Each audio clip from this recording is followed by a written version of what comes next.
Chaque vendredi, nous avons un invité sport avec lequel nous allons décortiquer au peigne fin l'actualité sportive de la semaine.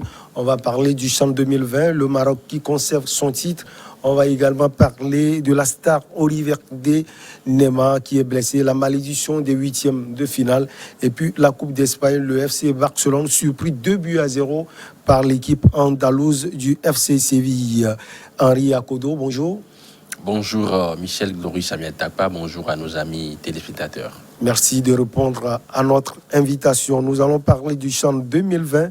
Le Maroc conserve son titre donc. Henri Akodo, quelle est cette recette magique du Maroc? Cette formation des Lions de l'Atlas a tout logiquement décroché son deuxième sac consécutif dans cette compétition. C'est quand même historique parce que c'est pour la première fois qu'une nation remporte pour la deuxième fois consécutive ce trophée-là, à part la RDC qui l'avait remporté en 2009 lors de la première édition et en 2016 au Rwanda. Le Maroc, sa particularité, c'est que cette nation-là vient de remporter cette compétition pour la deuxième fois consécutive, tout simplement parce que le sélectionneur national Oussim Amouta, qui est venu remplacer Selemani, celui-là même qui était à la tête de cette sélection en 2018, le sélectionneur Oussim Amouta a été nommé en octobre 2019 par la Fédération royale marocaine de football et il a su bâtir une équipe assez solide sur le plan défensif, très créatif dans l'enjeu et très efficace devant. Le Maroc, c'est 15 buts inscrits dans cette compétition et cette formation n'a encaissé que 3 réalisations, 3 buts. C'est-à-dire que cette équipe a été constante, régulière et efficace tout au long de la compétition. Elle a commencé timidement la compétition avec cette victoire face aux éperviers du Togo, une victoire. J'allais justement poser la question, commencer timidement cette compétition, mais l'appétit est venu surtout clopin et surtout en mangeant. Effectivement, vous avez bien fait le constat. Cette formation a évolué en mode diesel au cours de cette compétition. Il faut savoir que quand elle commençait cette compétition avec son costume de favori et de tenant du titre, il y avait une certaine pression qui pesait sur les joueurs. Ils étaient tétanisés, inhibés par la pression. Et face aux EPB du Togo, ils n'ont pas véritablement su dérouler leur jeu. Nonobstant ce tir au but, ce penalty, qui était un peu sévère, en tout cas pour les Togolais, le Maroc n'allait pas remporter cette victoire. Derrière, ils ont fait un match nul face au Rwanda lors de la deuxième rencontre. Et pour la troisième rencontre, Oussim Amouta a su quand même remettre en cause son dispositif tactique qui était de 4-3-3 lors des 2 premières rencontres pour arriver à un 4-2-3-1 avec un quatuor offensif qui avait commencé par briller, notamment El Karti à l'animation offensive, Yaya Diabran sur le flanc droit de l'attaque, Soufiane Raimi sur le flanc gauche et en pointe Ayoub El Kaabi qui avait permis à cette équipe, de par son décrochage, son dézonage, de pouvoir véritablement rentrer de plein pied dans la compétition face à l'Ouganda, 5-2. C'est là où est parti le déclic. Ce jeu chatoyant, tourné vers l'avant, léché avec cette transition qui est bien faite vers l'avant, avec de très belles sorties de balles qui sont incarnées par Bouftini, le défenseur central qui était le premier relanceur de cette équipe. Et ces ingrédients ont permis au Maroc de pouvoir remporter une belle victoire face à l'Ouganda, 5-2 lors de la 3e journée. Et pour les matchs à élimination directe, notamment en quart de finale, face à cette formation, c'était la Zambie, 3-1. Le Maroc a quand même su dérouler son jeu face au Cameroun. Ils ont tout simplement laminé, pulvérisé, explosé, j'allais dire, cette formation camerounaise 4-0. Et en finale, tout logiquement, ils ont battu le Mali 2-0. Même si le Mali n'a pas démérité au terme de cette rencontre, le Maroc, sur tout ce cette équipe nous a montré démontré tout au long de la compétition la rigosité défensive, l'ingéniosité au niveau du milieu de terrain, avec El Karti, qui est un joueur qui est très bon dans sa capacité à créer de l'espace pour ses adversaires, l'insouciance de Soufiane Raimi, le meilleur buteur de cette compétition avec 5 réalisations, et l'efficacité d'Ayoub El Kabi, qui, au-delà du fait qu'il n'a pas beaucoup marqué, a inscrit au moins 3 buts dans la compétition. Tous ces aspects-là ont permis au Maroc de pouvoir régner en maître dans cette compétition. Une compétition qui met indubitablement en valeur, il faut le préciser, Henri Akodo, les championnats nationaux. Cela veut dire sans doute que le championnat marocain a véritablement de la valeur. Vous avez tout dit, quasiment, Michel Glory Samuel Takpa.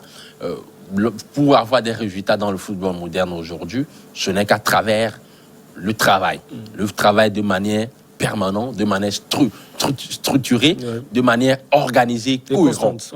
Et à ce niveau, quand on veut comparer un peu le championnat national du Maroc par rapport à d'autres championnats du continent, on peut dire sans embâche que c'est l'un des meilleurs championnats. La Boto, la première ligue aujourd'hui, ce sont des équipes très bien structurées, des clubs qui ont beaucoup de moyens, avec de très belles infrastructures, avec des académies, des centres de formation, avec des équipes de jeunes. Il n'y a qu'à voir sur le continent les clubs marocains qui brillent dans les compétitions interclubs en Afrique, le Raja de Casablanca, le FUS de Rabat, l'US Tétouan. Il y a plusieurs équipes qui rayonnent sur le continent, et la Renaissance Club de Berkane. Donc, c'est tout à fait logique que cette équipe gagne cette compétition. Il faut préciser également qu'ils ont un entraîneur, je le disais tantôt, qui a su bâtir un collectif solide, bien huilé, une mécanique tactique bien en place, avec des individualités. C'est quand même un entraîneur également, un sélectionneur également qui a une très belle expérience. Il a eu à remporter la Coupe de la Confédération en 2010 avec le FUS de Rabat et le Graal final en Champions League africaine avec le Raja Casablanca en 2017 en battant le Al Ahly du Caire. Donc c'est dire que cette équipe avait tout pour pouvoir rayonner dans cette compétition. Et on ne s'est pas trompé, même si les Maliens n'ont pas démérité. Il faut préciser que la malédiction des finales perdues continue pour cette belle formation malienne, composée de très bons joueurs également, notamment les 2 latéraux, Bagayoko, Tchato, Isaka Samaki, qui ont été impressionnants dans cette compétition. Mais devant, le Mali n'a pas été efficace avec Moussa Koné, qui a vendangé beaucoup d'occasions dans cette finale. Et la malédiction continue pour le Mali en finale. Après avoir perdu face à la RDC en 2016 en finale, le Mali perd une deuxième finale dans cette compétition.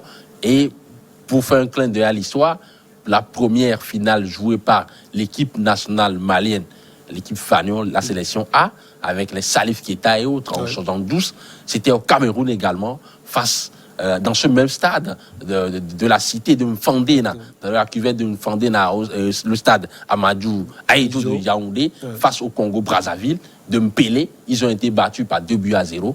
Et cette fois-ci également, dans cette finale, le Mali qui sort de la compétition, mais ils n'ont pas démérité. C'est un football malien qui est en pleine évolution, nonobstant les problèmes de structuration au niveau du championnat malien. Ils ont un très bon vivier, avec de très bons centres de formation, qui font un très bon travail. L'Académie Yélène de l'ancien international Frédéric Omar Konaté, certains joueurs sont passés par là, des clubs mythiques comme le Djoliba, de Bamako, l'AS Real, le Stade malien.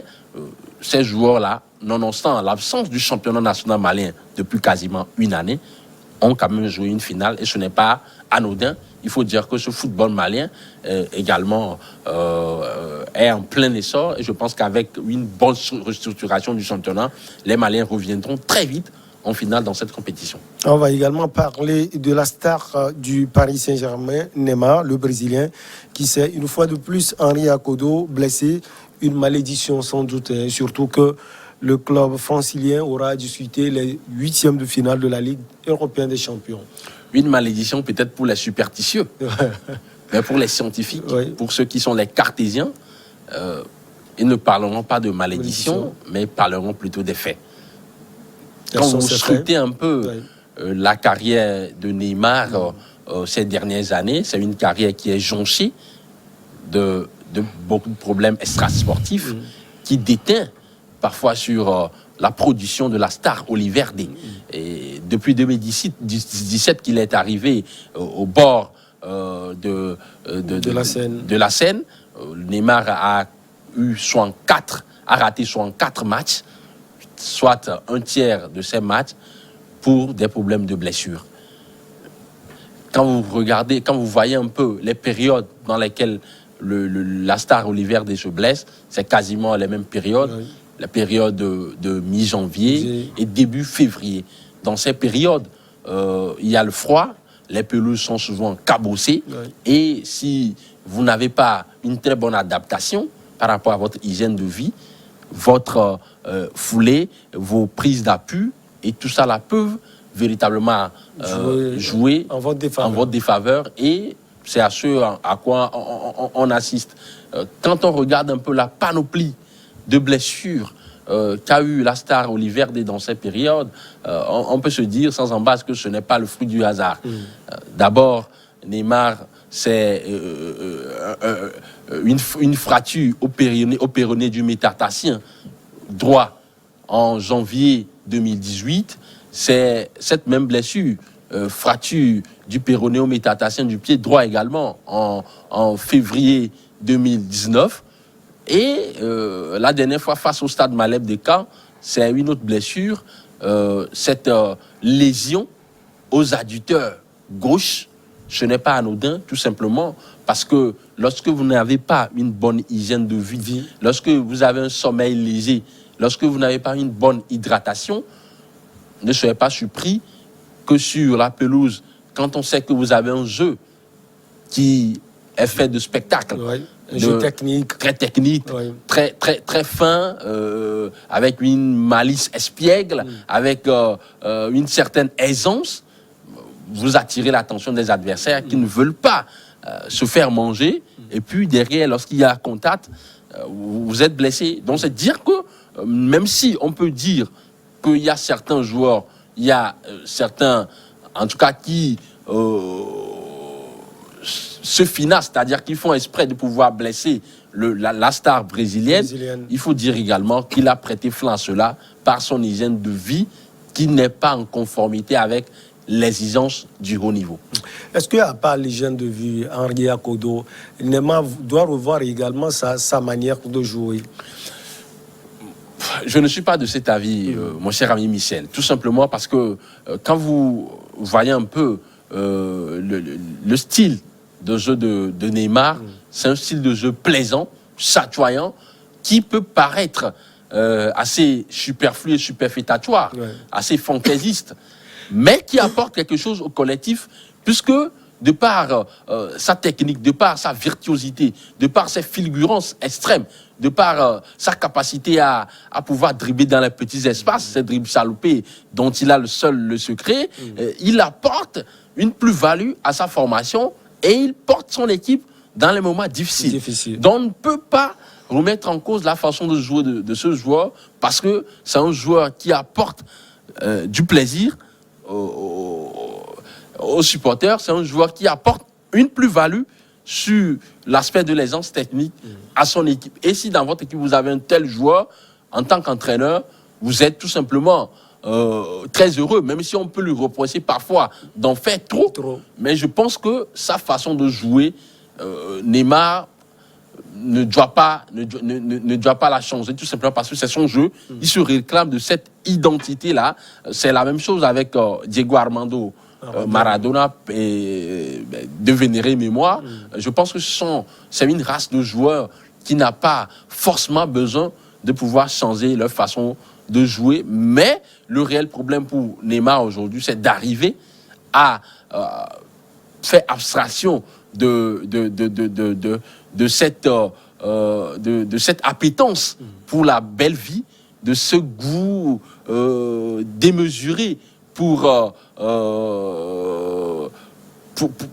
de très bons moments, notamment les fêtes et autres, et se concentrer indubitablement sur sa carrière, parce que le haut niveau, ça ne pardonne pas, ça ne badine pas, le talent seul ne suffit pas, mais il faut être rigoureux en dehors des séances d'entraînement et des matchs. Il faut être rigoureux également il faudrait vous également dans la vie. Et c'est à ce titre-là que vous pouvez tout simplement rayonner dans les rencontres de football. Je pense que c'est un gros coup dur pour Neymar parce que ça fait la énième fois qu'il se blesse. C'est une répétition. Bien évidemment, une répétition. La énième fois qu'il se blesse quasiment à quelques jours d'un match capitalissime pour le PSG face au FC Barcelone pour le match aller de la Ligue. Et justement, comment vous voyez cette formation francilienne face au grand FC Barcelone sans la star Olivier Verde? Je pense que Mauricio Pochettino doit pouvoir innover tout simplement. Il doit pouvoir surprendre parce que Neymar constitue une des grandes forces de cette formation parisienne. Et en absence de Neymar, cette rencontre face au FC Barcelone au Camp Nou ne sera pas facile. Mais je pense également que c'est un mal peut-être pour un bien. Ouais.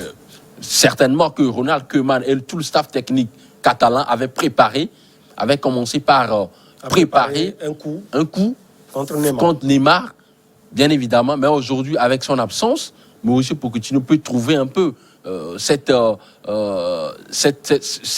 une clé pour pouvoir désactionner le bloc défensif catalan, le FC Barcelone qui n'est pas également dans une très grande forme, on va en parler tout à l'heure. Oui. Je pense aujourd'hui qu'en absence de Neymar, il faut véritablement pas forcément changer l'organisation de jeu. On sait qu'il privilégie le 4-3-3 avec une transition rapide vers l'avant, avec le jeu dans les couloirs, beaucoup de redoublements de passes. Le joueur idéal qui peut remplacer Neymar aujourd'hui dans ce 11 parisien, je pense sincèrement que c'est Pablo Sarabia. L'Espagnol, qui est capable de jouer dans les petits espaces, de décrocher également, d'être en constante provocation de ses vis-à-vis, parce que c'est un joueur qui a également le dribble facile, qui peut délivrer de très bons centres. Donc, ce 4-3-3 avec ce trident au milieu de terrain, et Idrissa Gana Gueye, Leandro Paredes, et au niveau de l'animation offensive, Marco Verratti, qui va monter d'un cran, et ce trio offensif, Mauro Icardi à la pointe de l'attaque, sur le flanc gauche, Kylian Mbappé, et essaie de jouer sur la qualité technique de Pablo Sarabia pour surprendre la défense catalane dans quelques jours. Ben, vous avez bien fait de planter le décor. On va également parler du FC Barcelone qui a été chicoté par l'équipe andalouse du FC Séville 2-0 en Coupe d'Espagne. Vous êtes surpris, Henri Akodo? Je ne suis pas forcément surpris quand on regarde un peu les dernières performances de cette formation du FC Barcelone, une équipe qui est en pleine déliquescence, une équipe qui se délite, qui s'effiloche de jour en jour, qui n'arrive pas à être régulière, à être constante. Tantôt ça marche, tantôt c'est la dégringolade totale. Et finalement, le FC Séville a su profiter de ses carences, de ses errements, de ces insuffisances au niveau de cette formation du FC Barcelone pour pouvoir leur mettre ce coup de poignard dans le dos. Ils sont en pole position pour se qualifier pour la finale de la Coupe du Roi, au grand désarroi du FC Barcelone qui n'a pas véritablement maîtrisé sa rencontre la fin dernière parce que cette charnière défensive composée de Arroyo et de Samuel Umtiti a véritablement plombé cette équipe du FC Barcelone. Que dire également de ces deux latéraux, Jordi Alba, côté gauche, et de ce joueur Firpo, côté droit, qui n'ont pas véritablement su gérer la profondeur. Et le FC Séville a su profiter à satiété avec les appels tranchants d'En Nesyri d'un côté et de Jules Koundé également, qui a fait très mal à cette défense catalane la fois dernière. Bien évidemment, Rakitic également. Il connaît déjà la maison du FC Barcelone. Il connaît déjà la maison du FC Barcelone, vous avez su bien dit.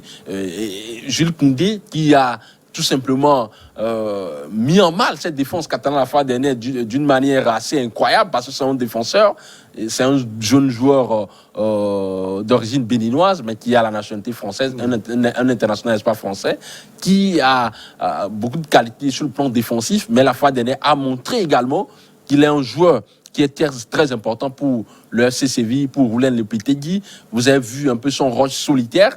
Il a d'abord dribblé Samuel Umtiti avant d'aller frapper pour mettre ce but dans les filets de ce gardien Ter Stegen.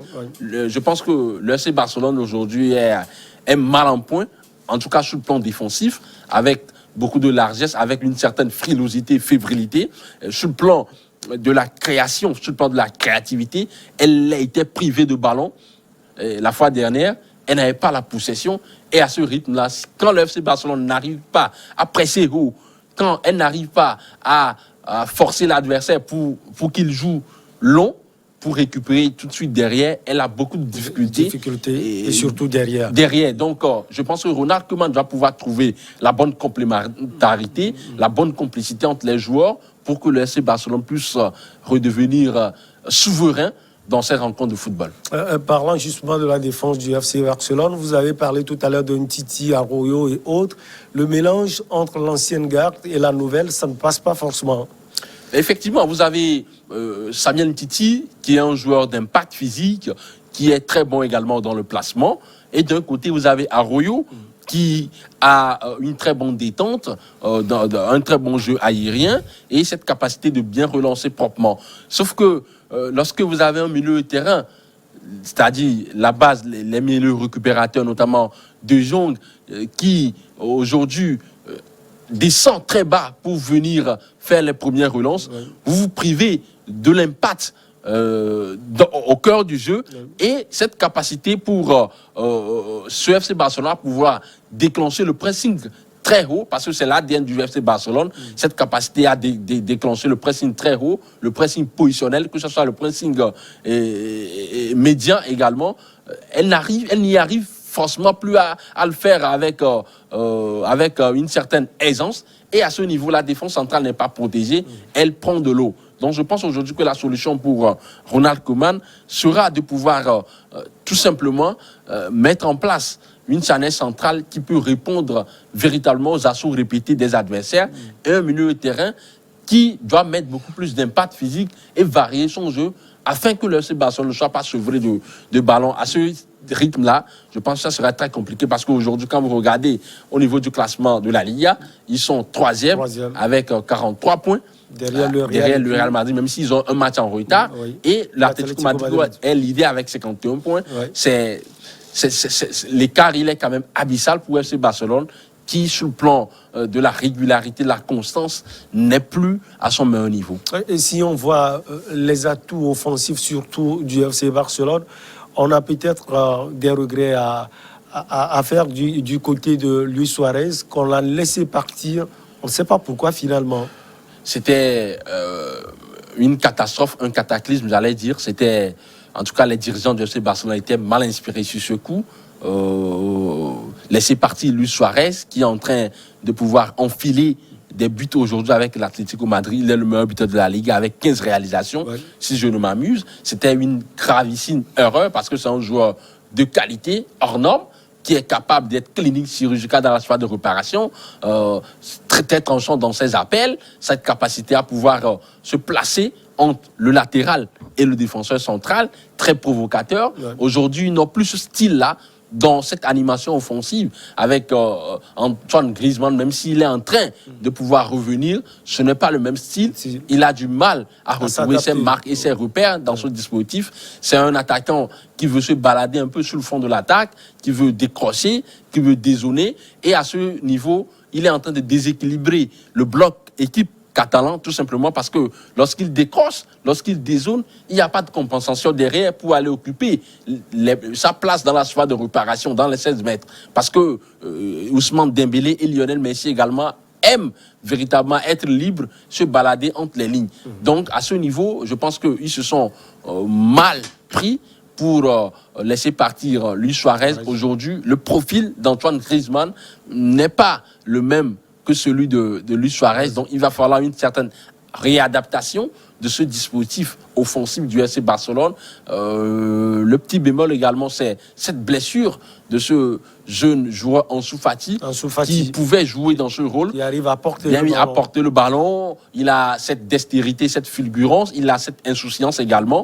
Il a cette capacité à multiplier inlassablement les appels entre les lignes et vous voyez un peu, il a cette panoplie de la frappe en finesse, de la frappe plat du pied en puissance. Aujourd'hui, le FC Barcelone manque de tous ces aspects-là et à quelques jours de ce match fatidique face au PSG, je pense que le FC Barcelone, en tout cas au niveau de la Catalogne, ce n'est pas la grande sérénité. Et au match retour, il peut avoir sursaut d'orgueil face au FC Séville, sans doute. Effectivement, il peut avoir sursaut d'orgueil à condition que Ronald Koeman puisse être bien inspiré pour faire des choix judicieux qui puissent apporter cette plus-value, cette valeur ajoutée à ce jeu du FC Barcelone. Moi, je n'ai rien contre le 4-3-3 qui est mis en place dans cette équipe du FC Barcelone depuis des années.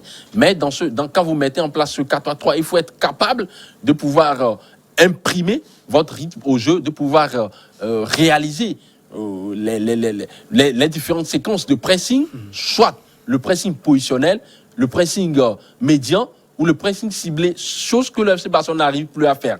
Donc je pense que la solution aujourd'hui pour Ronald Koeman, c'est d'arriver à pouvoir demander à ces joueurs de mettre beaucoup plus d'intensité, beaucoup plus de rythme, beaucoup plus de dynamisme dans le jeu. Et sur les phases de transition rapide, essayer d'aller très vite vers l'avant, exploiter à satiété les vitesses de ces deux joueurs sur le couloir, notamment Ousmane Dembélé et Antoine Griezmann côté gauche, pour aller désactionner le bloc défensif sévillan. Séville qui est la meilleure défense de cette Liga, bien évidemment, avec Jules Koundé.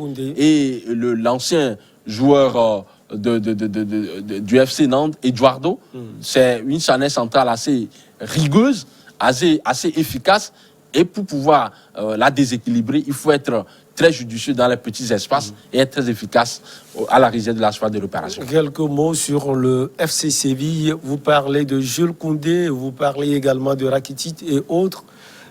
Quels sont les facteurs clés, la puissance de cette formation andalouse aujourd'hui, non seulement en Liga Espagnola, mais également en Coupe d'Espagne?